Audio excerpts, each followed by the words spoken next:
Putih 23 kali ya. Merah 10. Kuning 14. Ada kertasnya? Ada. Silakan. Ambil. Saya nggak mau nyentuh kertasnya. Yes. Buka. Tunjukkan ke yang di rumah. Yang di rumah sana dong.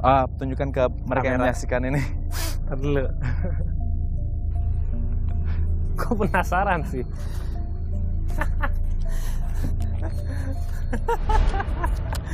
Wah, bener-bener gak masuk akal sih, sumpah. Gak bohong. Dan gue sendiri sampai masa sih sampai nggak kepikiran. Ternyata bener, hitungannya bener banget. Tunjukin. Sama persis lah, parah.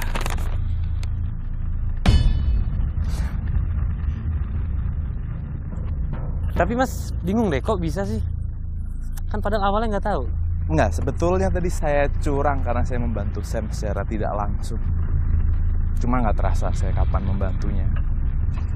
Saya guide untuk menyebutkan ini. Bagaimana caranya? Ingat di awal saya ucapkan bulan Oktober, yaitu bulan ke 10. Tanggal 23 hari ini. Oke. Tahun 2014, Samuel akan membuat sejarah. Kalau begitu gue nggak ngeh sama sekali karena emang nggak tahu kan. Bagaimana saya dapat mengarahkan Samuel agar menyebutkan jumlah bola yang tepat? Sebetulnya di awal, di saat saya bercakap-cakap dengan Samuel, saya secara tidak langsung menanamkan jumlah bola yang tepat sesuai dengan yang ada di dalam toples. Perhatikan replay berikut ini baik-baik. Jadi hari ini Oktober, betul ya? Bulan. Yes. Iya, Oktober Oke. akhir. Oktober tanggal 23 hari ini Samuel akan membuat sebuah sejarah.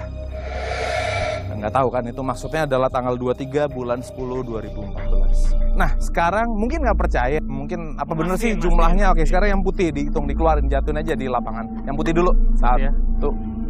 2, 3, 4, 5, 6, 7, 8, 9, 10, 11, 12, 13, 14, 15, 16, 17, 18,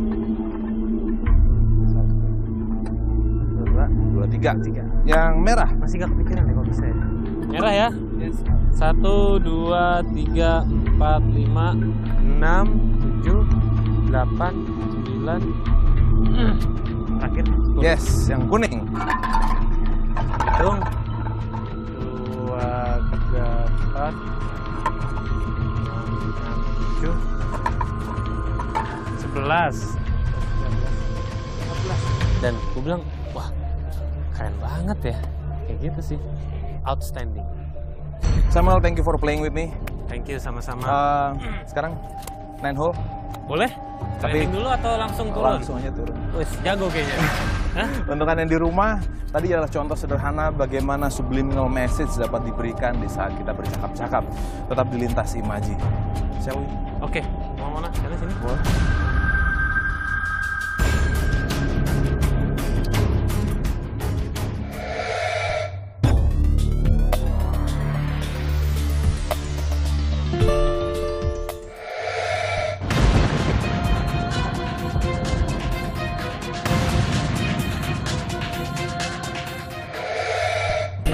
Untuk Anda yang di rumah, sekarang saya bersama dengan Eleke yang identik dengan budaya Jepang. Hai, thank you for Hai coming. Kak, ya Kenapa suka dengan budaya Jepang?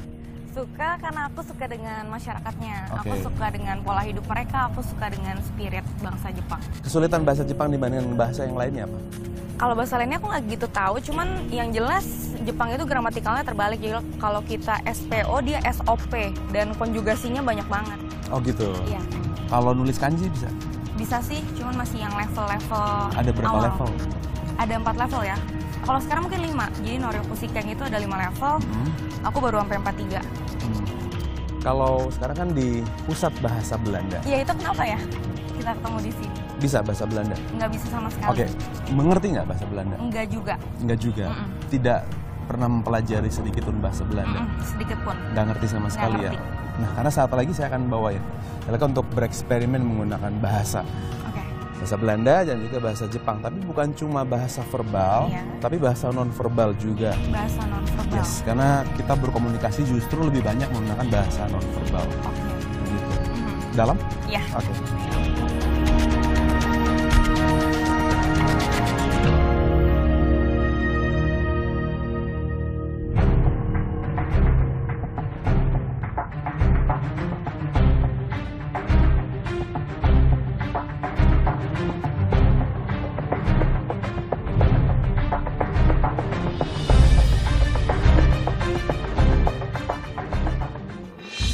Okay, hi Bu Linda.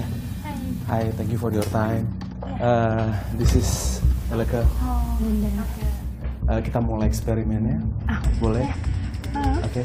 boleh. Bu Linda udah berapa tahun mengajar? Mengajar sudah sekitar 22 tahun. Sekitar 22 tahun. Ya.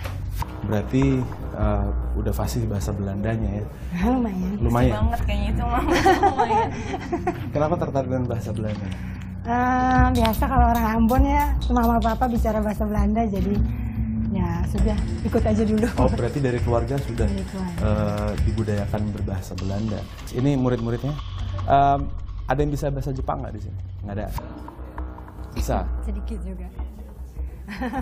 Oke, Bu Linda karena sudah 20 tahun lebih menguasai bahasa Belanda dan sama sekali tidak mengerti bahasa Jepang, saya akan coba sebuah eksperimen sederhana dengan Eleka di sini. Kalau Eleka kebalikannya, bisa bahasa Jepang tapi nggak bisa bahasa Belanda. Saya tarik kursinya, nggak apa-apa ya? Nggak apa-apa. Oke. Ini di sini, Bu Linda. Dan di sini Eleka. Iya. Untuk sementara gantian saya yang mengajar, Ibu. Tapi bukan bahasa Belanda. Untuk teman-teman semuanya, Anda akan menyaksikan sebuah eksperimen bukan cuma bahasa verbal, tapi bahasa non-verbal. Saya perkenalkan Eleka ini tahu bahasa Jepang, tapi tidak tahu bahasa Belanda. Dan Bu Linda, seperti sudah kalian ketahui, mengajar bahasa Belanda kurang lebih 20 tahun, tapi tidak bisa bahasa Jepang. Di sini yang perlu dilakukan untuk Bu Linda dan Eleka adalah fokus bukan cuma yang didengar, tapi fokus dengan intentionnya atau niatnya, fokus dengan yang tidak tersirat. Jadi nanti yang diperhatikan sama Eleka dan Bu Linda bukan cuma bahasa verbal, tapi bahasa non-verbal. Karena manusia berkomunikasi lebih banyak menggunakan bahasa non-verbal. Tiba-tiba guru itu dan aku disuruh duduk di depan meja. Terus kita masing-masing disuruh mikirin satu kata. Sekarang gini, saya minta Eleka untuk memikirkan objek yang menjadi target. Ada kan di pikirannya. Iya. Nanti ucapkan objek tersebut dalam bahasa Jepang ke Ibu Linda. Dalam bahasa Jepang.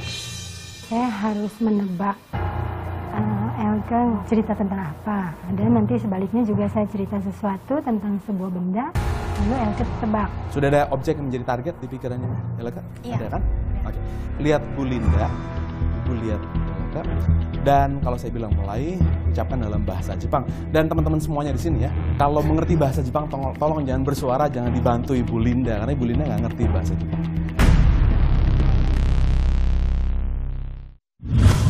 Kok bisa sih?